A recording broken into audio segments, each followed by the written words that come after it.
News bell network మీడియాకు స్వాగతం.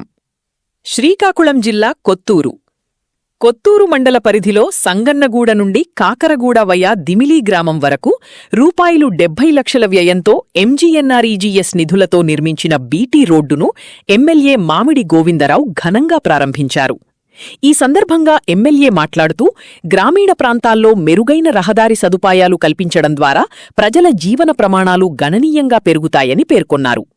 ఈ రహదారి నిర్మాణంతో సంగన్నగూడ, కాకరగూడ గ్రామాల ప్రజలకు రాకపోకలు సులభతరమవడంతో పాటు రైతులు తమ వ్యవసాయ ఉత్పత్తులను మార్కెట్లకు సులభంగా తరలించుకునే అవకాశాలు మెరుగుపడతాయని తెలిపారు. గ్రామీణాభివృద్ధికి ప్రభుత్వం కట్టుబడి ఉందని, ఎంజీఎన్ఆర్ఈజీఎస్ వంటి పథకాల ద్వారా విస్తృతంగా నిధులు కేటాయిస్తూ ప్రతి గ్రామాన్ని అభివృద్ధి దిశగా ముందుకు తీసుకెళ్తోందని ఎమ్మెల్యే స్పష్టం చేశారు. జై తెలుగుదేశం